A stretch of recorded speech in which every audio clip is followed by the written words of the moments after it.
Welcome to The Explainer. Today, we're tackling a giant of a movie, Avengers: Infinity War. But this wasn't just another film, was it? It was something more, a massive cultural moment. We're going to break down exactly how Marvel pulled off an event that was 10 years in the making. So that really brings us to the big question, right? The one that Marvel Studios had to answer.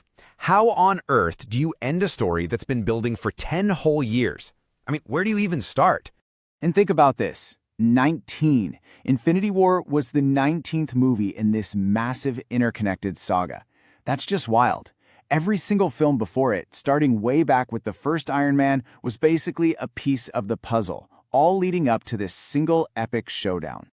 All right, so let's get into the how. How did they even begin to tackle something so huge? Well, this wasn't some idea they cooked up overnight. Nope, this was the result of years, and I mean years, of really ambitious, careful planning. You can see the gears turning years before the movie even came out. Look at this timeline. Way back in 2014, they announced it as a two-parter. Smart. Then, they bring in the Russo brothers, the guys who made Captain America: The Winter Soldier so gritty and intense. That tells you a lot about the vibe they were going for. But then, look at this. They dropped the Part 1 from the title. Now, that might seem like a small change, but it's huge. It told us that Infinity War was going to be its own complete story, with its own devastating ending. Okay, so ambition is great, but actually making a movie this colossal, that is a whole different beast. To even attempt this, Marvel had to think on a scale that was, frankly, kind of unheard of, even for Hollywood. Let's talk money, because wow. We're talking a budget somewhere between $325 and $400 million. That puts it right up there with the most expensive movies ever made. I mean, that's the kind of cash you need to even think about telling a story this big. So, where does all that money go? Well, a big chunk of it went to this. Just look at this list. One of the greatest ensemble casts of all time. You've got dozens of A-listers all coming back to play these characters we love.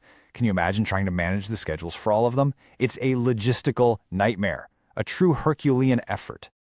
And that brings us to the logistics, which were just a total masterstroke.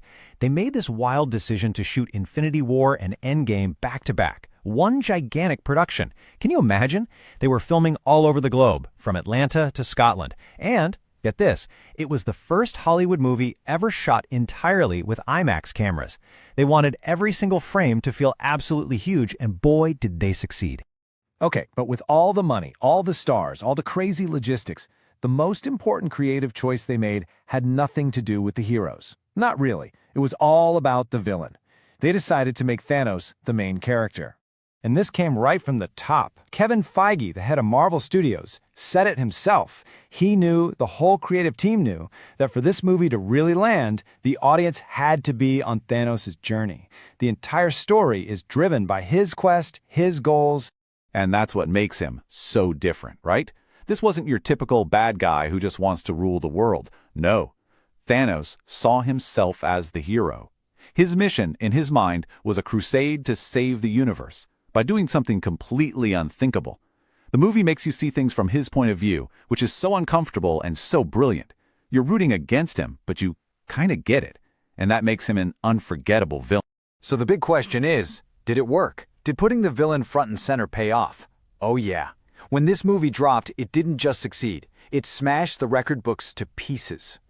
Just look at this number.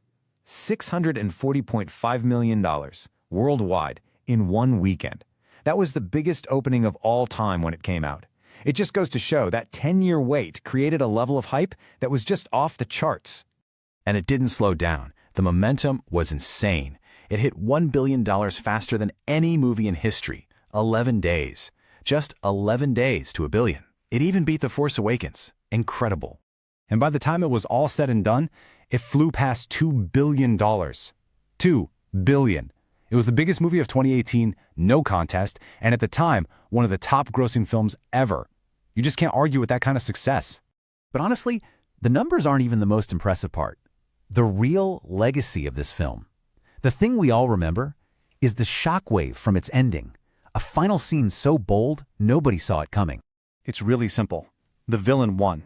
Thanos got what he wanted. He snapped his fingers, and half of everyone just vanished. It completely flips the script on what a blockbuster is supposed to be. The good guys lost.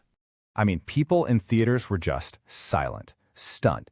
Watching these heroes we'd followed for years literally turned to dust. Black Panther, gone. Doctor Strange, gone.